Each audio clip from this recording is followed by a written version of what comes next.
It's really interesting to see comparable shows right back to back with The Staircase and Candy.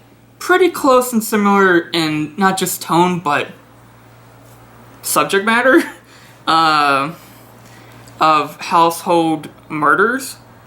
But I gotta say, Staircase is by far not just superior, but one of the best shows I've ever seen, in that it takes itself and flips it in a non-linear narrative, which could be kind of messy, but this becomes really fascinating.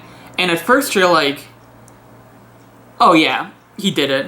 And then you're like, but let me hear about this owl theory, because it kind of seems ridiculous, but maybe?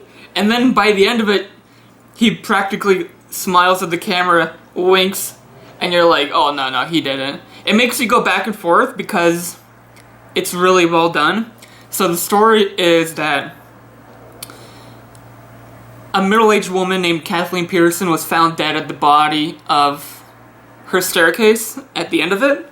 And what's puzzling about it is that there's just a pool of blood on the wall, which there shouldn't be if she just randomly fell down the stairs. But there's not just blood on the walls, there's blood all over the house, on the doorknob. It was just like her head just kind of combusted. And that shouldn't be the case, and apparently the only other individual in the house, or by the pool, was Michael Peterson, her husband.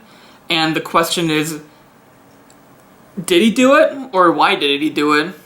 And it shows you the marriage problems they had, the family drama that occurred, and it became really interesting. And my favorite type of show is not really looking back on it through like online and seeing, wait, what did happen? You're just kind of reminded about the brilliant filmmaking, and it sticks with you. And this stuck with me.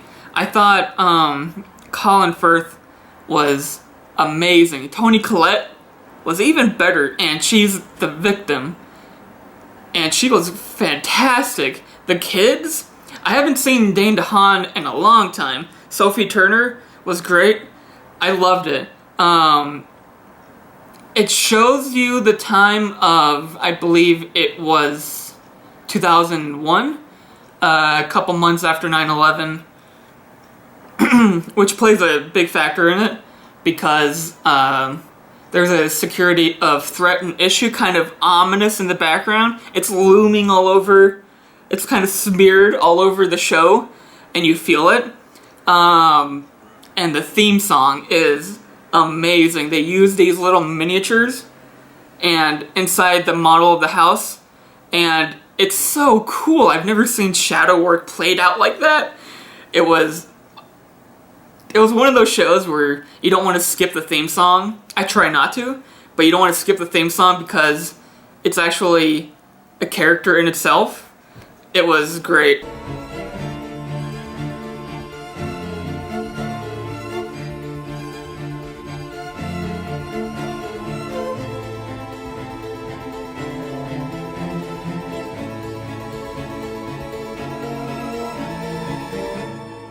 There's 3 timelines.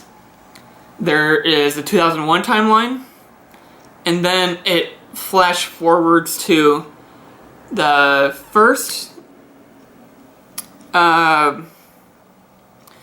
time he's on trial. I believe it's 2008 or 2012, in between that, and then it goes to 2018 with the final verdict. And I do have one negative, and it's not really a nitpick because it's kind of a major character in the show. Not a bad character, not even a bad actress, but the way it was done, it wasn't as interesting as others. So I kind of just want to brush that off first because I love the show, and I still would highly recommend it, but I just want to sadly talk about this. I think when you don't have Juliette Binoche as the best thing in your project, it's not going to fall flat on its face, but it's going to be a little hindrance. It's going to be a little bit of a minor disappointment just with that, because her screen time is large, and it's not that rewarding up until like the very last scene of the finale, because you find out that Michael Peterson was just playing her, like he maybe played with the audience the whole time. So you feel it, that emotional weight of her trying to pack and going back to Paris, and he's like, maybe I don't want to. And it's like, oh, I see what you're doing. Wow. Maybe I never loved you. It's like, oh my god. But it takes a long time to get up to that, because the whole time she's coming to visit him in prison, she is forming a relationship with him, and factual or non-factual, it's just not as interesting as everything else. So that kind of becomes a little routine when everything else is so invigorating to watch and interesting. My favorite aspect of it is the family. I am as hooked as when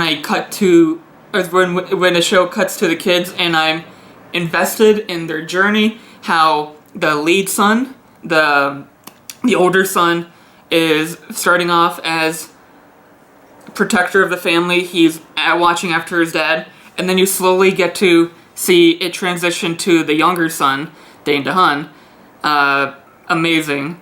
And how he slowly loses responsibilities, and you see how other sides of the family, like the sister-daughter character, transforms into, maybe we need to find out what actually happened to my mom, to, oh no, it's dad's fault and I'm going against him.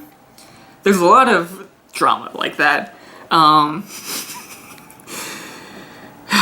the cinematography, chef's kiss.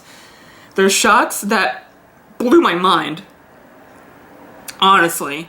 Like, there is a way that kind of transforms with the edit, and it helps balance each other. So there's like a party scene when they're going in and out of rooms, and you cut to shots of just Michael Peterson in prison alone, and it shows you how he has to learn to survive and the ability of his own strength, because he's a smart man, but because he plays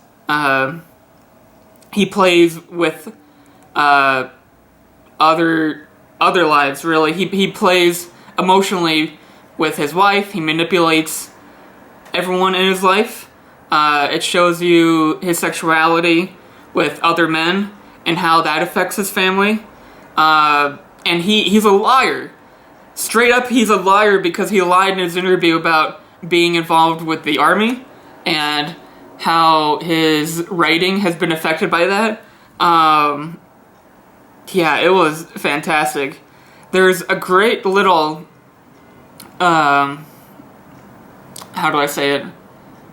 Nuanced of a prop that serves as character building, where there's an object, like a little round bowl that they pass around the dinner table, and like the family, like Thanksgiving meals or whatever they have when they all eat together, and they all say what they're thankful for, and maybe they don't even mean it, or they kind of learn to mean it in the moment, and you see how some of them react and how honest they really are within the family, within each of their own thought process of that.